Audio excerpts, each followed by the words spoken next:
Well, we are really excited to be debuting a new regular segment. It is called Money Monday. With a name like that, it's going to be good. We've got Kyle Wingfield back with us today. You've been here before and you did such a great job sharing your knowledge. We wanted to bring you back on a regular basis. So welcome back. Oh, my pleasure. I'm humbled by this experience. This is going to be awesome. It is going to be awesome, especially because you're helping us maintain our wealth or increase our wealth, even better. You're all about wealth management. So tell us a little bit more about your business. Yeah, so at Finley Alexander, we know that many people have concerns about retirement. So at Finley Alexander, we help you develop a clear financial plan so you can safeguard your money and have peace of mind. And that's what people want moving forward, I believe. Absolutely, especially right now. There's so much up in the air, so much uncertainty. Today, this week, we're actually talking about Social Security because it is the 85th anniversary of signing the Social Security Act. So tell us a little bit more about that and, just things that we need to keep in mind. Well, I mean, when you think about the anniversary of Social Security, you start thinking to yourself, especially with the way so many of us are looking forward to collecting that Social Security. Can you imagine a time when there wasn't one? Right? Oh. So for 85 years, Americans have had the backdrop of knowing at least there'll be something there. And I think that's worth celebrating because so many people, at least since the 70s, have thought Social Security is going to run out of money.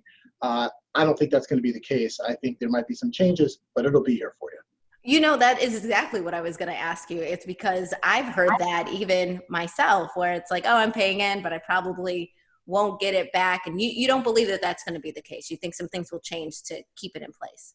I do. I think if you look at the history of the changes that Congress has made over time to make sure that it would be in place, such as since 2000, they've been increasing the earnings limit.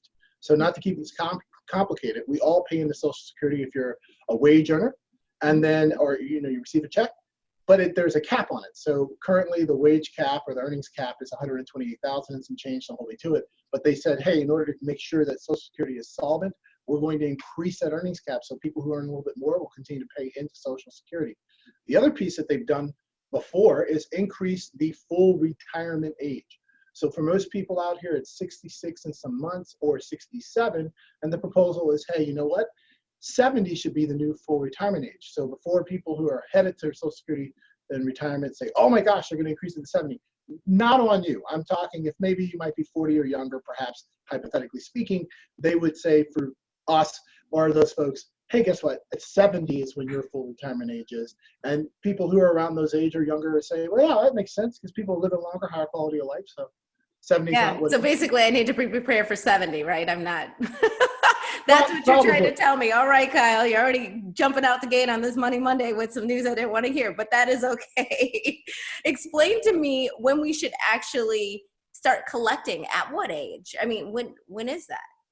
So there's three distinct inflection points or points when people can file. So the first point is age 62, right? Okay. That's the soonest you can file. However, that comes with a trade. The trade-off is your Social Security is going to be reduced by 25% of what it would be if you filed at your full retirement age, which if you go and look on your statement, so Social Security hasn't been mailing statements like they used to.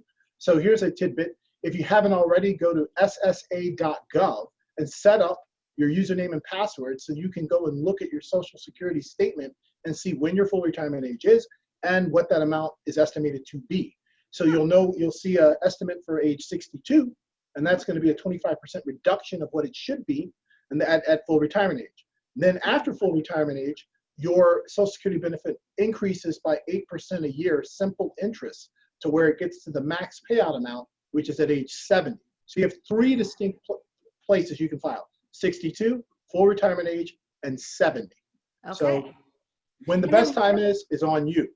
Got it. And then tell me, what happens to Social Security payments when someone passes away? What happens then?